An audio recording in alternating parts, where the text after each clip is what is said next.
हाथ कैसे देखेंगे? हाथ तो मैंने खुरपी कच्चा चलाने वाले को कैसे हाथ रहेगा?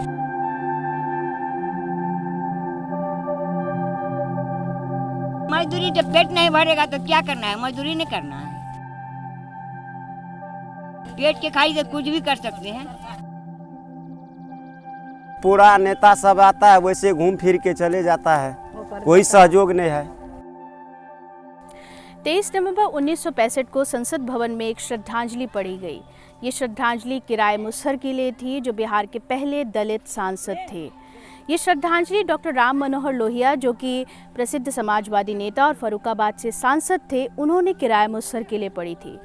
उन्होंने उनका जिक्र करते हुए कहा कि किराय मुसहर जब पहली बार दिल्ली आए तो वो ट्रेन में अपनी जगह पर न बैठ करके फर्श पर बैठ करके आए थे, लेकिन धीरे धीरे उनमें स्वाभिमान जागा और वो एक जानदार दोस्त और एक सच्चे समाजवादी बने।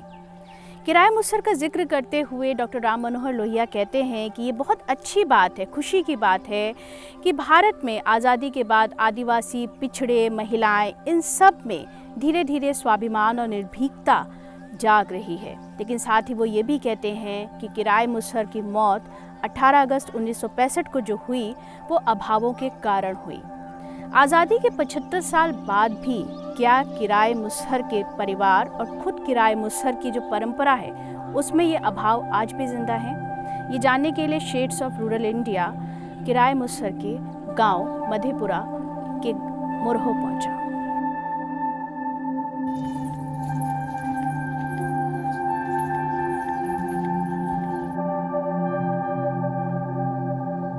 दुबली पतली खुरदरे हाथों वाली राजलक्ष्मी देवी खेत मजदूर हैं। वो बिहार के पहले दलित सांसद किराय मुसहर की बहू हैं। हर बार चुनाव के समय आता है तो वहाँ से पटना से पत्रकार, दिल्ली से या बम्बई से या अमेरिका से, वहाँ से भी पत्रकार यहाँ पहुँच जाता है। चुनाव नहीं है तो कुछ नहीं है। वोट आने के समय में बहुत पत्रकार आए हैं।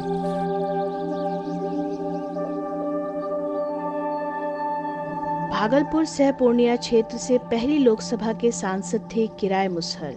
किराय मुसहर के 2 बेटे थे, परमेश्वर और छट्टू ऋषिदेव। उनके दोनों बेटों का देहांत हो चुका है। राजलक्ष्मी देवी छट्टू ऋषिदेव की पत्नी है।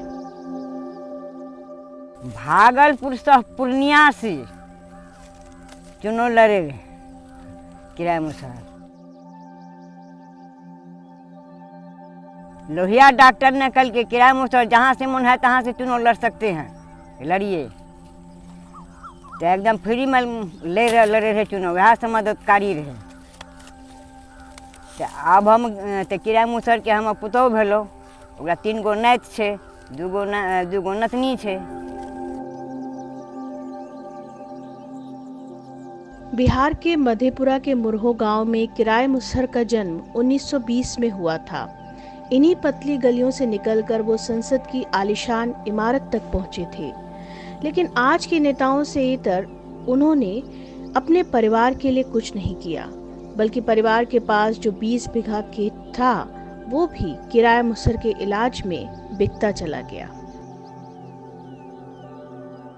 तो बाल बच्चा को कपड़ा, रोटी, मकान, शौचालय, हर चीज़ का तकलीफ हो रहा है। इसको कोई नहीं माँ बाप है और कोई नहीं देखने वाला है।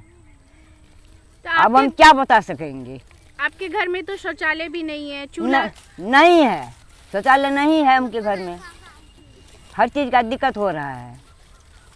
और चूल्हा पे आप लोग खाना बनाते हैं? हाँ, चूल्हा पर बनाते हैं। क्यों? सरकार तो कहती है कि उज्ज्वला योजना के तहत हमने गैस दे दी। हाँ, सही बात, गैस दी है, उतना पैसा नहीं है। गैस है, पैसा नहीं है तो छोड़ दिया, रखा हुआ है। तो आप क्या चाहती हैं सरकार से कि क्या चाहते हैं? जो एमपी के बाल बच्चा को कोई अथी मिल जाए तो खते खाना पीना करेगा, और कि यही बात न सोचेंगे।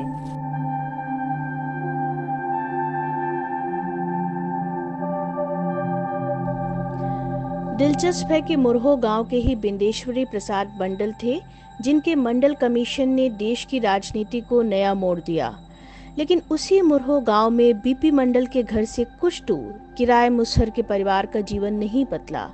किराए मुसहर के टोले के लोग उनका स्मारक बनाना चाहते हैं, लेकिन वो भी पैसे के अभाव में अधूरा पड़ा है।